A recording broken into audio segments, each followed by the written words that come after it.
Assalamualaikum warahmatullahi wabarakatuh. Kali ini saya akan menjelaskan mengenai tugas besar pada mata kuliah Perancangan Basis Data semester genap tahun 2020-2021. Nah, mata kuliah ini diampu oleh Profesor Insinyur Suryafnarius, MSc PhD. Nah, lalu saya berada pada kelas 02 pada mata kuliah ini. Nah, kami dibagi dalam beberapa kelompok yang dimana saya merupakan anggota kelompok 6. Lalu anggota kelompok 6 yaitu yang pertama adalah saya sendiri, yaitu dengan nama Ufa Aurora Gucciano, nomor BP 191152-2018 dengan nomor urut 23. Lalu anggota yang kedua yaitu Dewi Kartika dengan nomor BP 191152-2016, nomor urutnya 22. Lalu anggota yang ketiga yaitu adalah Muhammad Idris dengan nomor BP 191152-2012, nomor urutnya adalah 21. Lalu anggota terakhir yaitu adalah Zakiyah Maulana dengan nomor BP 191152-2020. Nah, nomor urut dia adalah 24. Nah, di sini kami mengangkat tema mengenai sistem informasi pada data inventaris pada UKS UNAN. Ini dikarenakan karena pada UKS UNAN sendiri pencatatan inventaris mereka itu merupakan masih cara yang manual, sehingga kami berinisiatif untuk membuatkan sebuah sistem informasi yang nantinya akan berguna untuk pencatatan data inventarisnya, sehingga pencatatannya dapat dilakukan secara efektif dan cepat. Lalu kemudian setelah itu kami membagi pembagian kerja di mana setiap kelompok mendapatkan satu laporan untuk dibuatkan sebuah IRD dan program nantinya. Nah, di sini saya mendapatkan laporan mengenai daftar harga peminjaman inventaris UKS UNAN. Nah, lalu mari kita lihat bagaimana laporan yang kita dapatkan mengenai laporan yang saya dapatkan tentang daftar harga peminjaman inventaris UKS UNAN yang nantinya akan dibuatkan program dan dihasilkan laporan seperti yang laporan awalnya. Nah, baiklah, beginilah laporan mengenai daftar harga peminjaman inventaris UKS UNAN. Nah, di sini harga peminjaman ini merupakan harga peminjaman untuk perharinya. Jadi setiap harinya dikenakan harga sebesar yang tertera pada tabel ini. Nah, di sini ada beberapa kolom. Yang pertama yaitu adalah kolom berisi nama inventarisnya sendiri. Lalu kemudian ada harga peminjamannya. Di sini harga peminjaman dibagi dua. Yang pertama itu adalah harga untuk mahasiswa UNAN. Lalu kemudian harga peminjaman yang untuk bukan mahasiswa UNAN. Di sini dapat terlihat bahwa harga untuk mahasiswa UNAN itu lebih rendah daripada harga non mahasiswa UNAN. Di sini ada kolom keterangan. Nah, kolom keterangan di sini adalah saat barang kita pinjam, maka di sini sudah ada beberapa barang yang sudah termasuk di dalamnya. Seperti satu buah mic ini.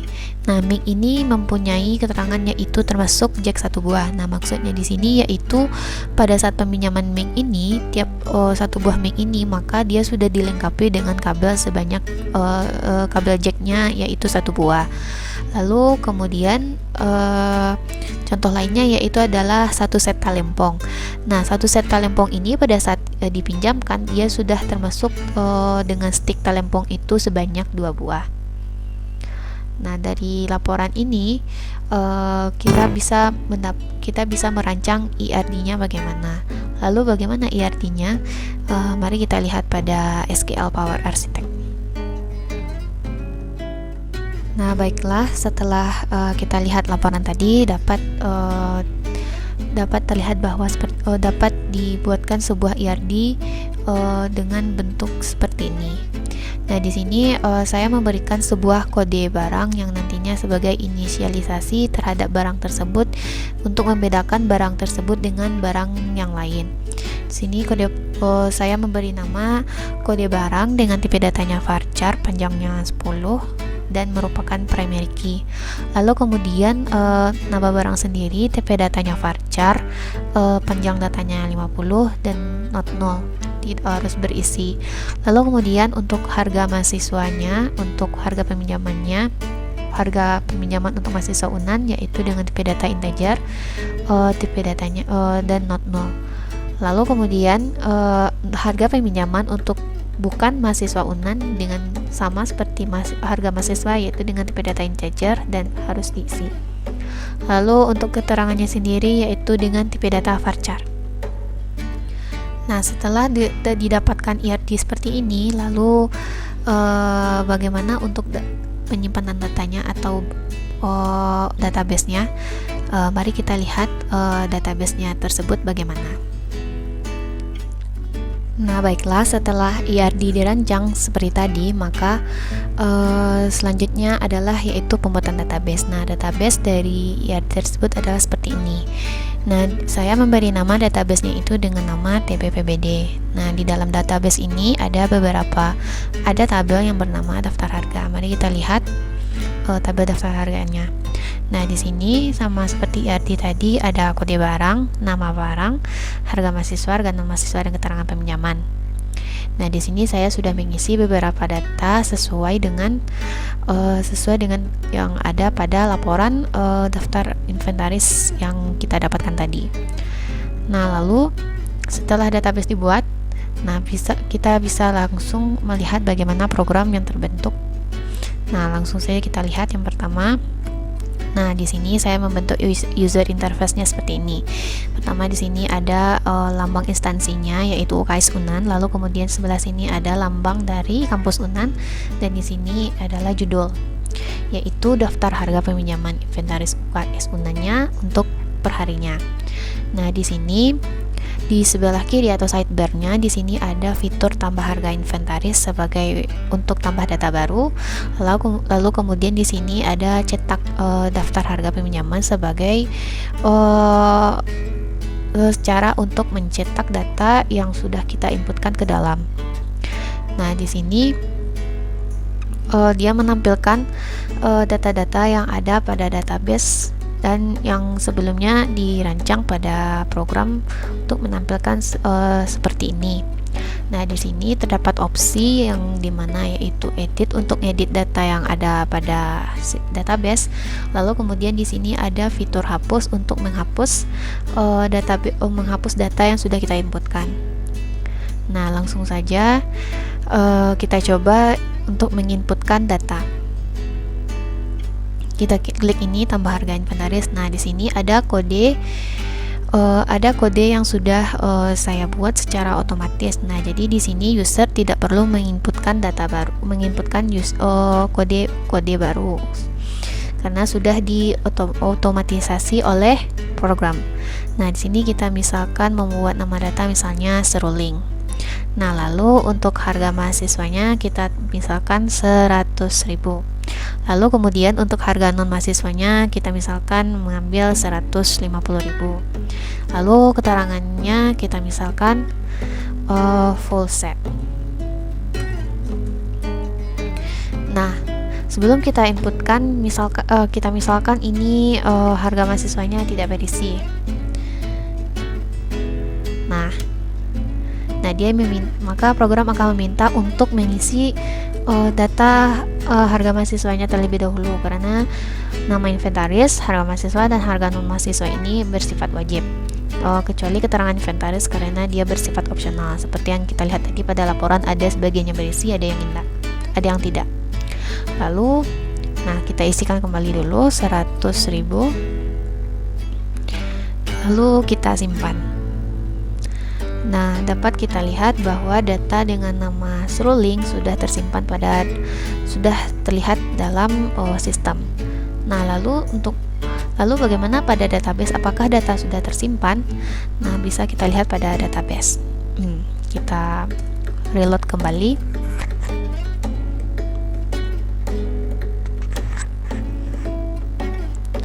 Nah, dapat terlihat bahwa data dengan nama seruling itu sudah tersimpan pada database, maka input kita berjalan dengan benar.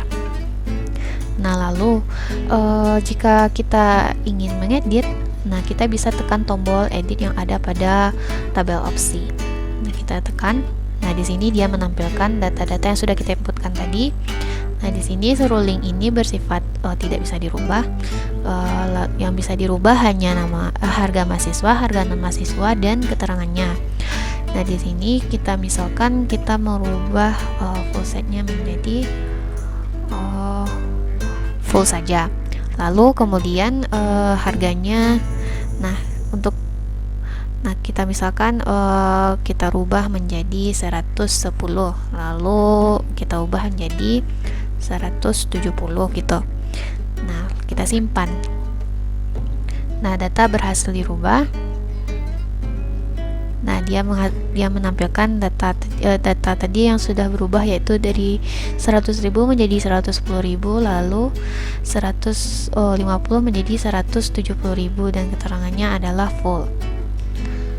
Nah, lalu kita coba edit kembali. Jika salah satu tidak berisi bagaimana? Nah, di sini kita misalkan kosong. Nah, maka kita simpan. Nah, maka program akan menyuruh untuk menyimpan mengisi field ini terlebih dahulu. Nah,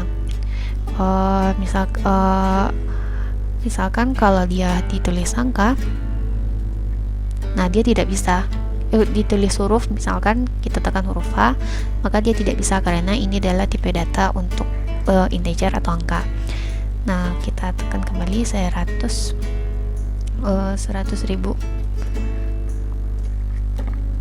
Nah, setelah itu kita simpan kembali. Nah, data berhasil dirubah. Nah, maka datanya sudah berubah. Nah, lalu jika kita ingin menghapus, nah kita bisa tekan tombol hapus yang ada di sini. Misalkan kita ingin menghapus data piano, lalu kita hapus. Lalu terdapat confirm apakah kita ingin menghapus atau tidak. Jika oke, nah maka data piano tadi sudah terhapus. Nah, lalu kemudian jika kita tidak ingin hapus, kita bisa tekan tombol cancel ini, maka data tersebut tidak jadi terhapus. Nah, lalu kemudian jika kita ingin mencetak data-data ini semua, kita bisa tekan tombol cetak daftar harga peminjaman. Nah, di sini terdapat preview yang bisa kita lihat untuk memastikan apakah data kita sudah benar atau belum. Kita bisa zoom in, zoom out. Nah, zoom in, lalu kita zoom out. Nah, lalu di sini ada beberapa pilihan. Kita bisa menyimpannya sebagai PDF atau kita bisa cetak langsung pada printer. Lalu terdapat beberapa pilihan lain. Nah, kita bisa kirim ke OneNote, lalu fax email, dan lain-lain. Di sini terdapat banyak pilihan. Nah, lalu kemudian ini halamannya bisa kita custom atau semuanya saja. Lalu kemudian layoutnya, apakah kita ingin mencetak dalam bentuk portrait atau landscape, kita bisa pilih. Lalu terdapat beberapa settingan tambahan lagi, yaitu halamannya bisa kita bisa mencetaknya dalam kertas ukuran A4 atau A2, A1, dan sebagainya, tergantung pilihan kita masing-masing, tergantung kebutuhan. Lalu kemudian halamannya bisa kita print apakah sehalaman atau 2 halaman atau berapa halaman yang kita inginkan. Lalu kemudian marginsnya di sini bisa kita custom atau default bawaan sistem, atau tidak ada marginnya atau minimum. Lalu kemudian untuk skalanya sendiri di sini kita bisa custom atau default. Nah, kalau default seperti itu. Nah, kalau kita tekan default dia akan seperti ini. Lalu kalau kita custom misalkan 80. Nah, maka dia akan seperti itu. Nah, kita kembalikan ke settingan default. Nah, dia akan seperti ini. Lalu kemudian di sini ada option headers dan footers dan background graphics. Nah, di sini. Nah, begitulah untuk pencetakan dari daftar harga peminjaman inventaris UKS Unan. Nah, lalu lalu bagaimana codingan dari sistem yang sudah saya buat ini? Kita bisa lihat pada di sini. Nah, di sini ada beberapa file yang berguna untuk supaya sistem bisa berjalan dengan baik dan benar. Yang pertama itu adalah file config.php. Nah, di sini berguna untuk menyambungkan sistem dengan database. Nah, lalu kemudian di sini ada index.php. Nah, index.php ini untuk menampilkan data yang ada pada sistem tadi. Seperti ini. Nah, di sini dapat kita lihat formatnya itu adalah index.php yang berguna untuk menampilkan data yang ada pada database. Nah, lalu kemudian kita beranjak pada tabel @harga.php. Nah, di sini berguna untuk menambahkan data baru yang ke dalam sistem. Nah, di sini fiturnya itu adalah ini. Nah, dapat kita lihat bahwa ini adalah @harga.php. Nah, pada @harga.php ini untuk pembuatan kode kunci atau kode otomatis itu adalah kuncinya adalah di sini. Nah, di sini yang pertama kita mengambil data barang dengan kode paling besar. Yang kode barang tadi, kode barang ini sebagai kode terbesar dalam tabel daftar harga. Lalu kemudian setelah itu kita ambil angka dari kode barang terbesar tersebut menggunakan fungsi substr ini, sub. Dan kemudian kita ubah datanya ke integer dengan menggunakan tipe data integer ini. Lalu kita simpan dalam satu variabel yang bernama variabel urutan. Lalu kemudian bilangan yang diambil ini kita tambahkan 1 untuk menentukan nomor urut berikutnya.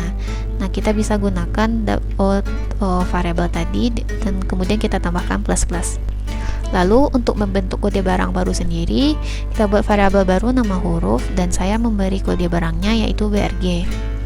Lalu untuk perintah sprintf ini sendiri itu berguna untuk membuat stringnya menjadi 3 karakter seperti yang tadi ada 001, 002 dan sebagainya. Nah, lalu kemudian angka yang diambil tadi kita gabungkan dengan kode yang sudah kita buat tadi di sini. Nah, lalu kita simpan pada sebuah variabel baru yang saya beri nama kode barang. Lalu kita gabungkan variabel huruf ini dengan sprintf yang sudah kita buat. Nah, begitulah cara bagaimana kode otomatisnya terbentuk. Lalu kemudian ini input data seperti biasa. Nah, di sini untuk menempatkan kode otomatisnya kita gunakan php echo lalu variabel yang berguna untuk menampung seluruh codingan yang kita buat tadi yang di atas, yang di sini. Nah, yang di atas yaitu adalah kode barang itu sendiri. Lalu kita tempatkan pada value di sini. Nah, di sini saya buat bersifat read only karena jika tidak read only maka itu akan mudah untuk dirubah oleh user nantinya. Maka di sini saya buat bersifat read only saja sehingga user tidak bisa merubah kode yang telah terbuat secara otomatis. Nah, lalu kemudian ada nama inventaris, harga mahasiswa input seperti biasa. Di sini saya tambahkan require supaya dia memastikan bahwa data ini harus diisi. Nah, lalu kemudian ada type dan value simpan. Nah, lalu kemudian ada file edit.php. Nah, di sini edit.php ini berguna sebagai sebagai program yang digunakan untuk mengedit data. Nah, di sini kalau di program maka dia merupakan fitur tombol edit ini. Nah, untuk menampilkan seperti ini maka file inilah yang bekerja. Di sini pertama di sini adalah codingan yang berguna untuk mengupdate data yang sudah kita rubah di sini. Lalu kemudian di sini untuk menginputkan data edit baru yang ingin kita rubah. Nah, di sini yang pertama yaitu kita sambungkan terlebih dahulu ke file config, lalu kemudian kita panggil dengan menggunakan select. Nah, lalu kemudian kita simpan dalam sebuah variabel bernama $d yang berguna untuk menyimpan variabel barang ini. Nah, lalu kemudian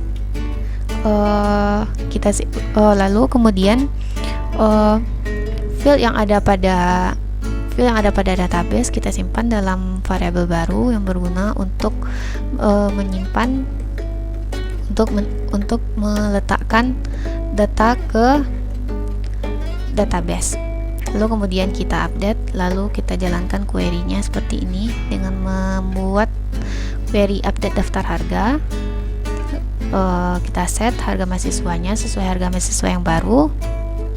Lalu kemudian begitu juga harga non mahasiswa, keterangan, dan di mana kuncinya yaitu kode barangnya itu adalah dolar kode barang, dolar baru yang kita buat. Lalu kemudian dia akan menampilkan jika dia berhasil dirubah, maka dia akan menampilkan alert data berhasil dirubah, dan jika tidak, maka dia gagal dirubah. Nah, lalu kemudian untuk file delete. Nah, file delete ini berguna untuk menghapus data yang sudah kita buat. Jika kita tidak memerlukan data tersebut. Nah, di sini ada koneksinya, lalu kita mengambil data ID yang dikirim dari URL, lalu kita hapus data dari database. Dan kemudian ini berguna untuk mengalihkan halamannya kembali ke index.php kita tadi. Nah, simpan harga ini sendiri yang berguna untuk proses menyimpan data yang sudah kita inputkan. Lalu kemudian ini adalah file CSS. Nah, di sini file yang berguna untuk membuat tampilan halaman sistem menjadi lebih menarik. Nah, ini merupakan codingan dari file CSS. Nah, seperti ini.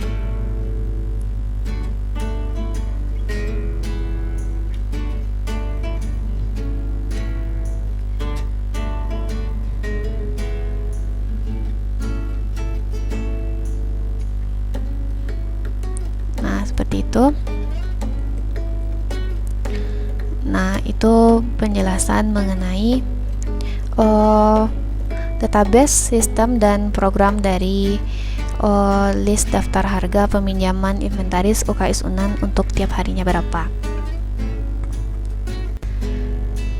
Nah, begitulah penjelasan dari program dan sistem untuk bagian daftar harga peminjaman inventaris UKS Unan setiap harinya.